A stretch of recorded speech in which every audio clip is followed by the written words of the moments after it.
இரவில் வெளிச்சம் காட்டும் மின்மினி பூச்சியை பார்த்து வியந்திருக்கிறீங்களா? ராத்திரியில அழகா தெரியிற இந்த பூச்சியை பகல்ல யாராலையும் பார்க்க முடியாது.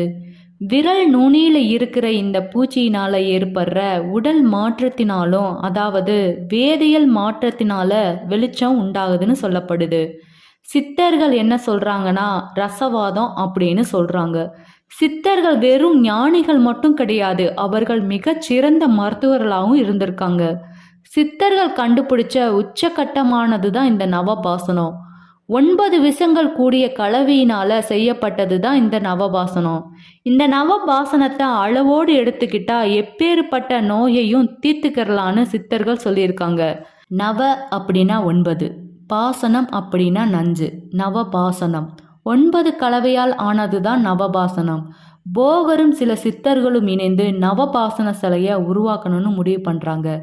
மக்களோட நன்மைக்காகவும் மிகப்பெரிய மூலிகை கட்டை உருவாக்குறதுக்கு முடிவு பண்றாங்க.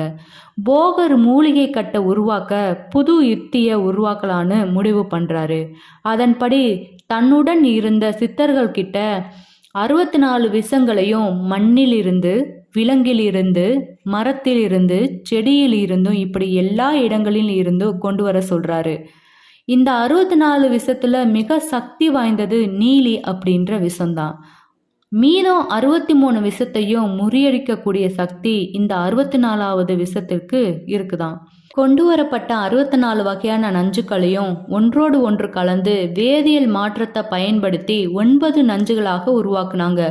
அந்த 9 நஞ்சுக்கள் சாதிலிங்கம், மனோசிலை, தாரம், வீரம், கந்தகம், பூரம், வெள்ளை பாசனம், கௌரி பாசனம், தொட்டி பாசனம். இந்த 9 விஷங்களுக்கும் தனித்தனி தன்மை இருக்கு. இதுல இருக்கிற ஒரு விஷத்தை தொட்டா கை மற்றும் ஆளவே எரிச்சிரும். இன்னொரு விஷம் பார்த்தாலே காத்துல பரவி நமக்கு சாவ வரவழைச்சிரும்.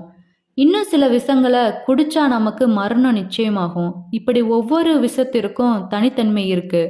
போகர்களும் உடனிருந்த சித்தர்களும் இப்படிப்பட்ட விஷத்தை தான் கண்டுபிடிச்சிருக்காங்க. இப்படிப்பட்ட விஷத்தை தான் போகர் ஒரு கட்டா மாத்தினாரு. கட்டா மாத்துறது அப்படி ஒன்றும் சுலபமான விஷயம் கிடையாது. நவபாசனத்தை நெருப்புல வாடுறதும், மண்ணுக்குள்ள புதைச்சி வைக்கிறதும், சில காலம் குளிர்ந்த பகுதியில புதைக்கிறதும், சில காலம் அதை பதப்படுத்தி வைக்கிறதும், இப்படி பல வேதியியல் மாற்றத்தை செஞ்சாங்க. போகர் 3 சிலையை உருவாக்குனாரு. அதுல 2 சிலை எங்க இருக்குன்னு இது வரைக்கும் தெரியாத புதிராவே இருக்கிறது. அதுல ஒரு சிலை தான் முருகனின் நவபாசன சிலை. அந்த சிலை பழனி முருகன் கோவிலில் வைக்கப்பட்டது. போகரையும் முருகனையும் பிரிக்கவே முடியாது. ஏன்னா போகர் வாழ்ந்த காலத்துல முருகனோட தீவிர பக்தரா இருந்தாரு. போகர் ஜீவ சமாதி பழனியில தான் அடைஞ்சாரு. போகர் நவபாசன சிலைக்கு, அதாவது முருகன் சிலைக்கு வருஷத்துல 2 தடவை அபிஷேகம் செஞ்சு அதை பக்தர்களுக்கு கொடுக்கணும்னு, அப்ப மக்கள் நோய் நொடி இல்லாம வாழ்வாங்கன்னு நினைச்சாரு. இப்படிதான் பல காலங்களா பின்பற்றி வந்தாங்க.